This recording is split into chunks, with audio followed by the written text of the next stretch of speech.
Hai guys, balik lagi di Uki Kelvin Official bersama saya tentunya Uki. Gimana kabar kalian? Kita lanjut lagi dalam kasusnya Vina guys. Aku lihat ini makin redup nih. Ayo kita semangat supaya kasus ini tetap up ya guys ya. Tetap pantengin terus kasusnya Vina.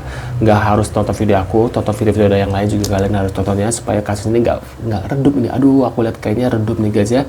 Aku kasihan sama 7 pidana. Ini kapan sih ajuin PK-nya? Kalian kalau yang tahu nih tulis di kolom komentar ya, ajuin PK-nya untuk 7 pidana ini kapan ya, tanggal berapa, bulan apa nih, kalian tulis di kolom komentar guys. Aku penasaran banget ya, mudah-mudahan dalam waktu dekat ini ya, supaya aduh udah geram banget ini soalnya kasusnya makin redup nih, sengaja nih si Rudiana nih sengaja dibikin redup nih kasusnya nih. Yuk kita lihat beritanya seperti apa nih kasus yang terbaru nih, kita lihat ya. Yang dikatakan orang dia ikutin, jadi harus bagaimana abang membebaskannya? Ya, seperti halnya yang pernah disampaikan sebelumnya. Pada dasarnya, Sudirman memiliki perbedaan dengan terpidana lainnya yang notabene masih berada dalam kotak Pandora. Benar.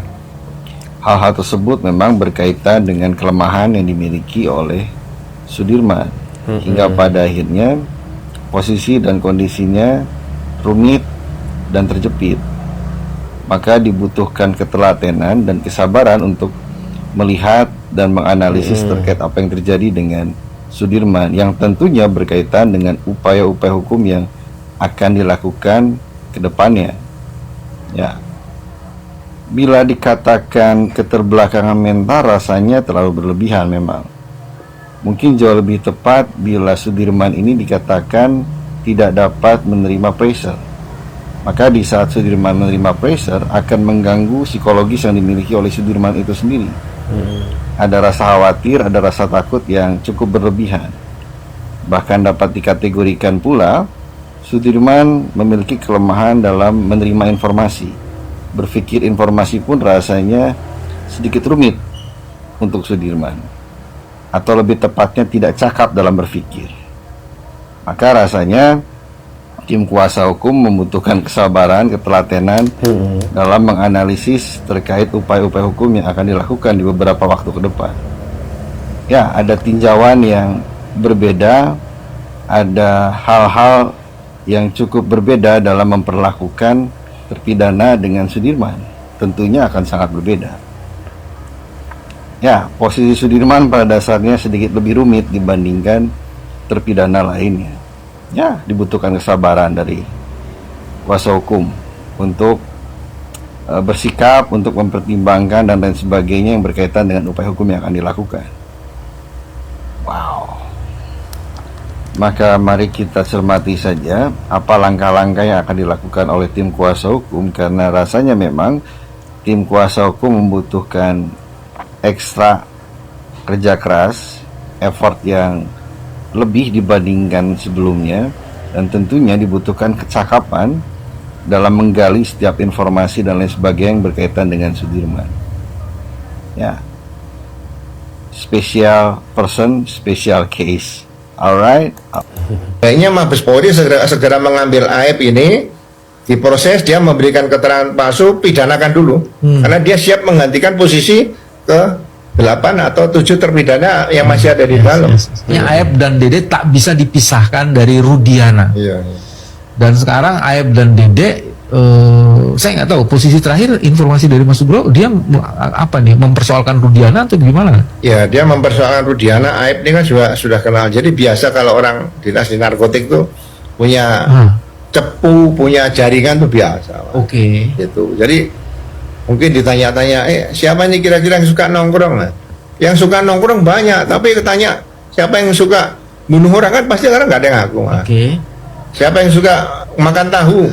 Ya mesti bisa ditunjuk di sini. Jadi Aib ini katanya dekat sama Rudi. Nah, si Dede ini kan kawan Aib nih, diajak, lah.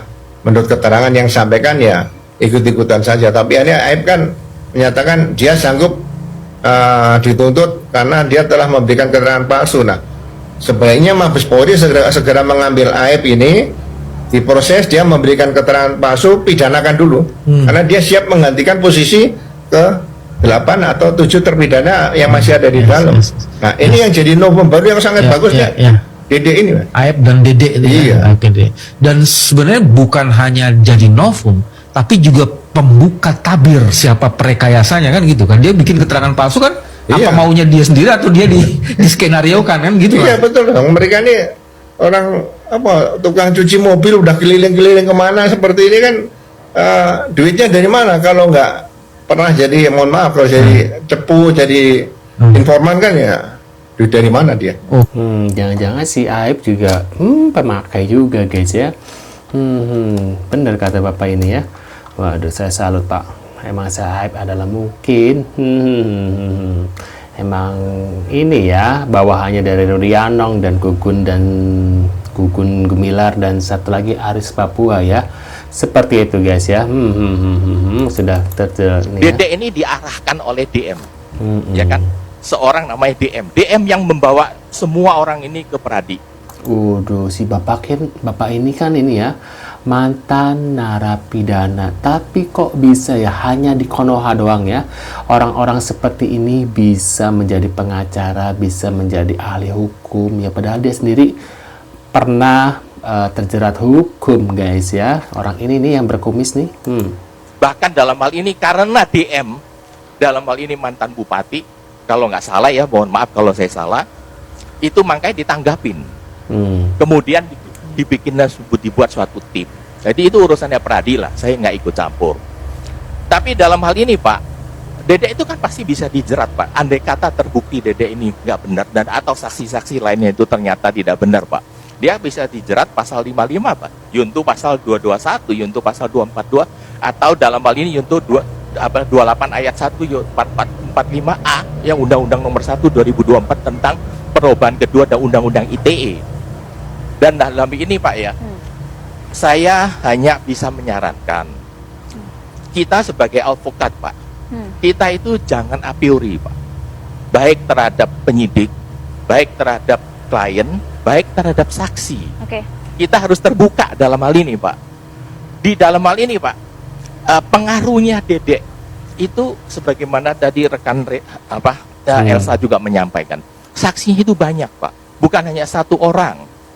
Kalau dan saksi itu di bawah sumpah dan sudah dipertimbangkan oleh majelis hakim waktu menyidang perkara tersebut, dan buktinya kan putusan tersebut sudah diputus dan sudah dikuatkan sampai tingkat kasasi.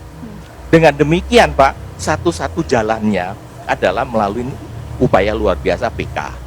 Waduh, menurut kalian gimana? Kalian percaya dengan omongan si kumis ini guys, si mantan narapidana ini guys ya? Saya lupa nama ini orang ini ya. Dia seperti apa ya, dia bilang undang-undang ITE dia sendiri melakukannya ya guys ya, menuduh orang tapi tidak ada bukti ya. Dia kan seperti menuduh 7 pidana itu padahal tidak ada bukti CCTV, tidak ada bukti sidik jari gitu ya guys ya. Bapak ini juga harusnya dilaporkan karena sudah menuduh orang ya. Ini penting, Bapak Kapolda Jawa Barat yang terhormat, Bapak itu orang hebat. Bapak punya integritas, apalagi Bapak mantan penyidik KPK. Pak, usut tuntas dari nol Pak. Harus Bapak yang turun, jangan percaya sama Direskrimum dan bawahan Bapak, karena terbukti memalukan institusi Polri.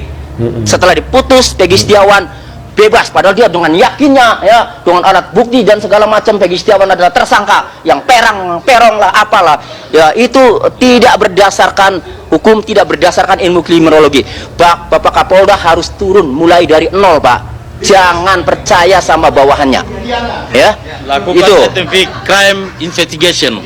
Dan kemudian setelah ini Bang, tadi kita sempat berbincang ya tadi pagi Bang ya, bahwasannya setelah hasil keputusan Hakim M. Sulaiman ini menyatakan bebas atau seperti apa, nanti akan ada tuntutan kemudian yang akan disampaikan. Apa itu Bang tuntutannya? ya, jadi tadi kalau mengenai rehabilitasi itu sudah dimuat ya dalam amar, ada amarnya, hanya ganti kerugian yang belum.